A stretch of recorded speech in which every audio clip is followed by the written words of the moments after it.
Alright guys, welcome back to another Newbie Views. Today, we've got quick tips. We've got an empty laundry container. We've got a drill, and we're gonna make ourselves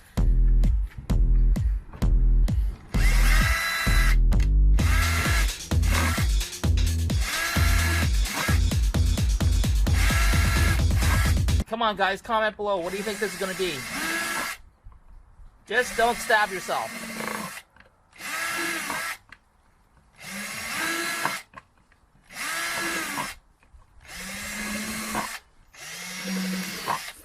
If you didn't have a drill, you could also use a heated nail, some sort of pointer.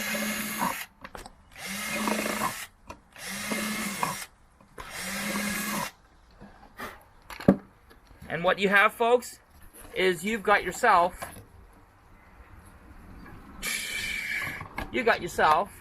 for your garden a fantastic way of getting an absolutely amazing free watering can.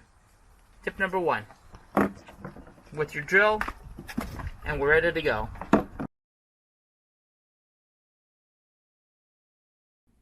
Hack number 2, I have an induction cooker here.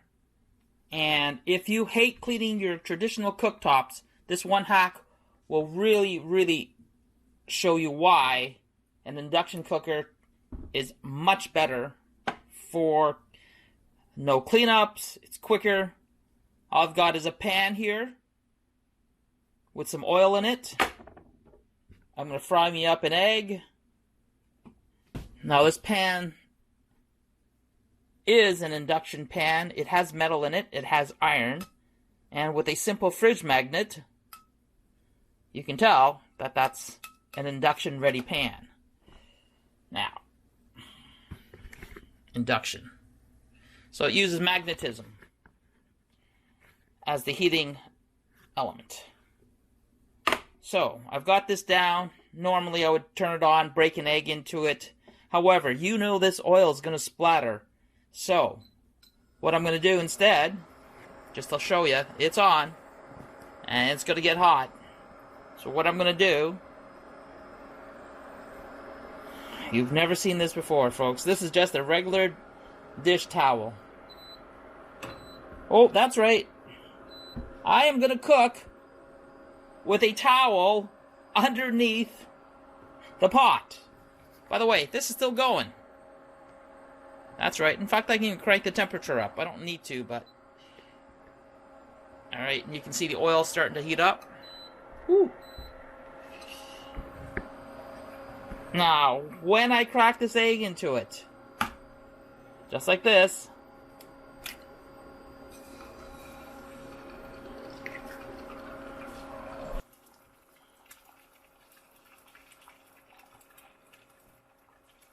ooh, that oil is just spitting.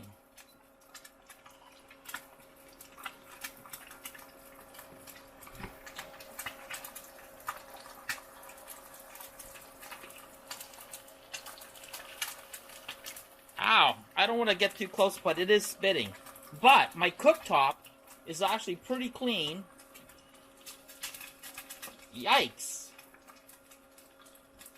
I don't know if you guys can see that, but that thing is frying up really good. Hey, we're still on... This is just a regular dish towel, folks. Just a regular dish towel I've put underneath. But my cooktop is going to be smokingly clean. And just to let you know, ow, this is a fried egg. Yikes, that's hot.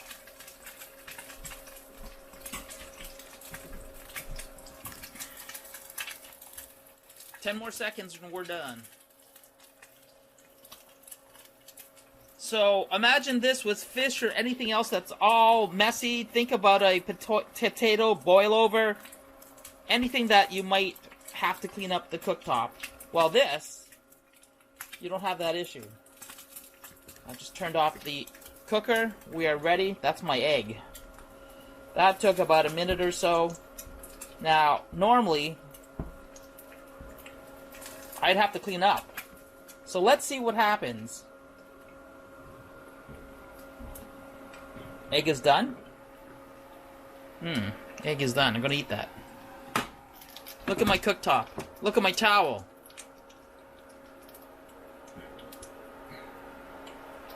I don't know if you can see that, but here, all I've got is a little condensation. On the spot where it wasn't covered, I do see some oil splatter, but all I have to do is wipe it away. And just put you down here. Just wipe it away. This cooktop... Hey, wait, didn't I just cook something onto it? I'm actually touching it. It's hot, but it's not boiling hot. And I certainly could wipe it with no issues. This towel has no burns.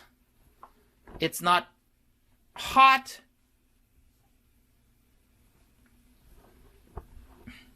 And this cooktop is amazing. I didn't have to clean up after it. There is a reason why you want to buy an induction cooktop. Hack number 2.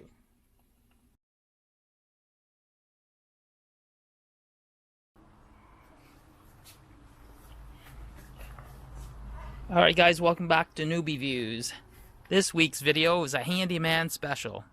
Well, here on the Noobs channel, we obviously are noobs at things. Being new, we've never done it before. So this week, you know how frustrating it is to get a puncture in a tire? It's really frustrating. Well, you can probably get this repaired at a shop, but what happens if you're on the road and you cannot get a tire repaired and you have to get back onto the road and you don't have a spare tire or that tire's flat? So the next best thing is you gotta go get it repaired on the road. So here we had a tire puncture. Looks like a nail or a screw. So we're gonna repair it. So we're gonna go get a tire repair kit. And once we get it, we'll come back and get this fixed.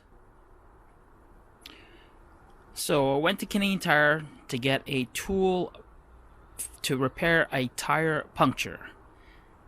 And as you can see, it's 21 bucks, 25 bucks. So what do you get for $25?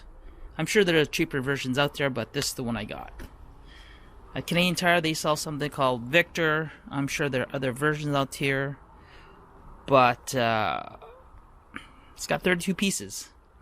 Looks like it's got some tools, some wrenches. We'll open it up and see what's inside. And, of course, let's have a look at it. Oh, here we go. Kind of shiny out here, but you have some caps. You got some tools. You got a rasp. Alright, let's open it up. So the whole idea of this was, of course, it was going to be about how to repair tires, so might as well just open up a toolbox for an unveiling as well. Alright.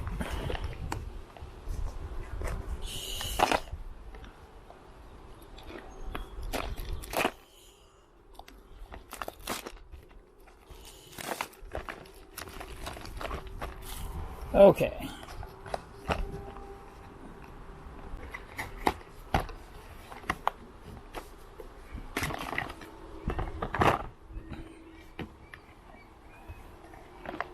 Okay. So in this toolkit, we get super important. This is a rasp that you will dig into the hole to clean it out. You've actually got the tool to put in your plugs. It looks like you've got some rubber cement, bicycle patches, that sort of stuff, even a tire gauge. The important stuff, of course, right here is your patch material. It's probably got some natural rubber that fills in the hole. You got a whole bunch of them. Looks like 10 in this kit. And they also give you some valve covers. They've got some... Oh.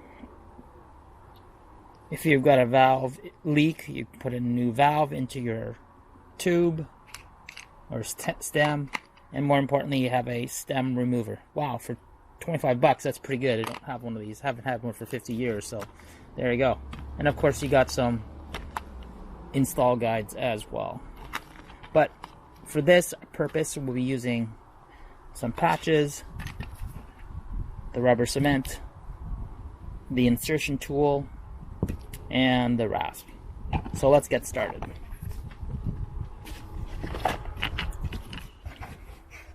Alright guys, here we are.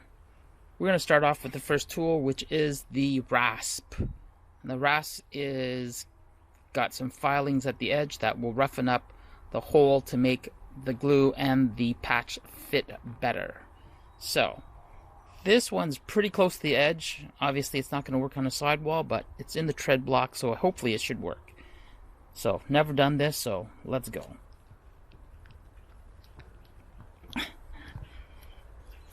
Oh yeah, it's going in deep.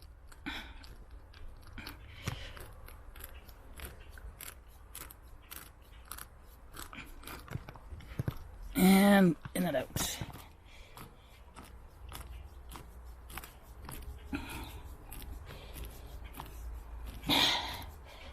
Oh, that went in pretty far. That was almost an inch and a half, 2 inches there.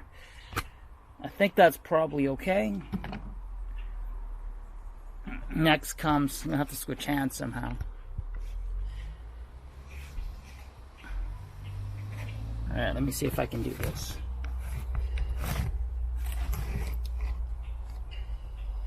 Oof.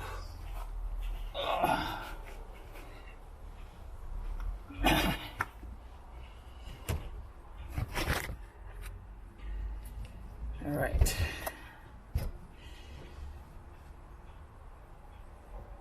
Alright.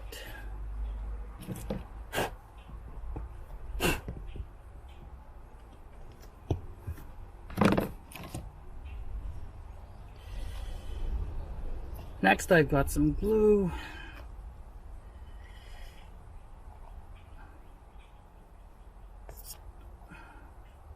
Puncturing some rubber cement.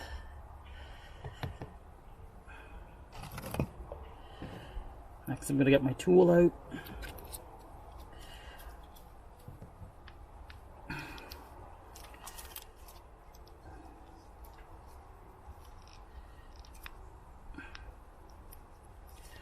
Oh, that's sticky. That's nasty.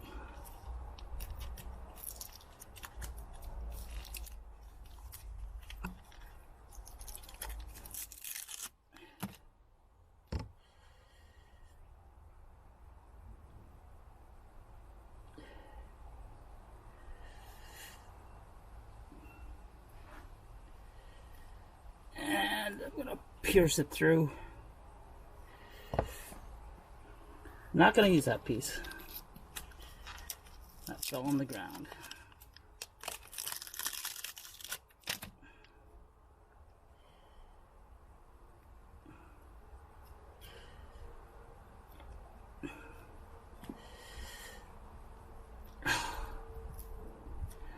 Alright, so I'm going to put this roughly in the middle.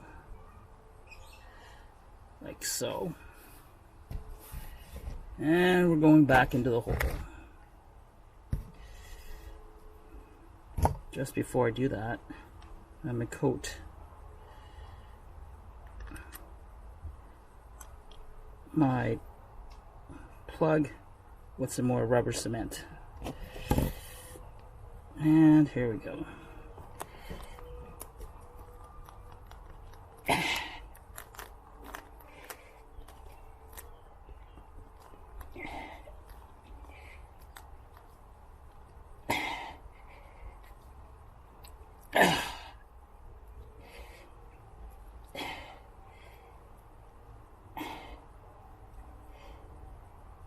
And pulling out.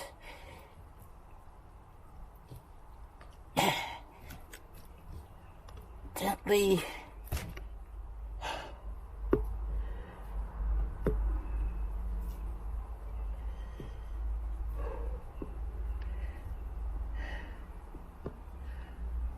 Folks, as you can see, I put the patch halfway into the insertion tool.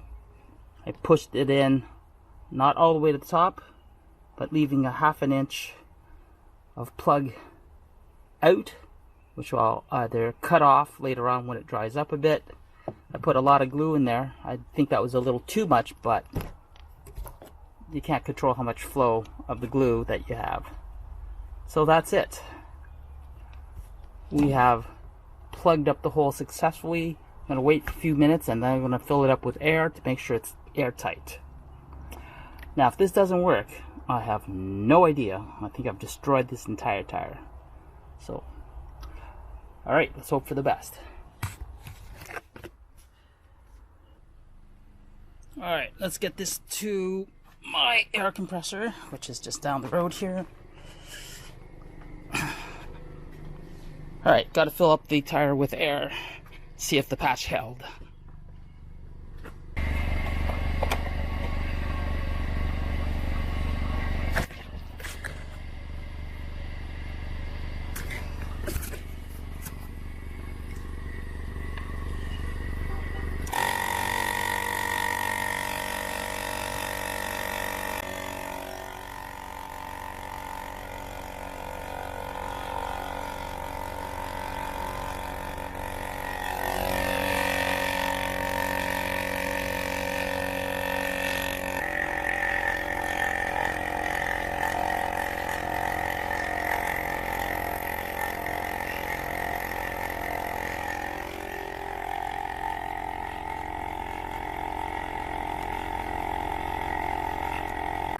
This tire has been patched successfully. And literally, this is my very first time in 50 plus years. I've never patched a tire. That was it. So this cottonized material, rubber, it's still amazing. It works. I've pressurized it to 34 pounds or 32 pounds. I'm going to test it a little bit later and see if this holds, but looks so far so good. Speaking of the tire toolbox by Victor, the complete set, I bet you this is so useful. So like I said, you've got a bicycle repair kit over here for little tires, a pressure gauge, even a tire gauge already, some more patches. This can do 10, well, I was gonna save 9, but I dropped one, so I only have 8 left.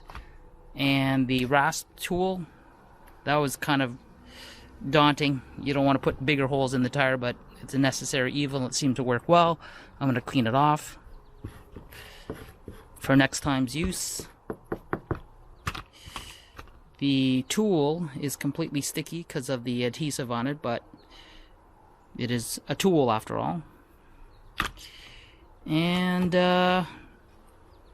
good old rubber cement. That's probably going to dry up by the time I use it next, so keep in mind, buy some fresh rubber cement. So 5 minutes, you're on the road again. Guys, that's it. Don't forget, if you like this video, don't forget to hit the subscribe button and like button. Comment below, did you find this useful?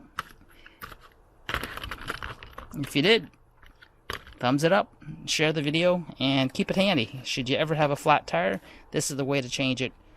And you didn't even have to take it off your rim. You could have done it while you're on the road, in a safe position, of course. But there you go. So Victor tire repair kit, 21 bucks, taxes. I'm sure you can get it cheaper anywhere else. That was the one I could find. Alright, that's it for now. We're out.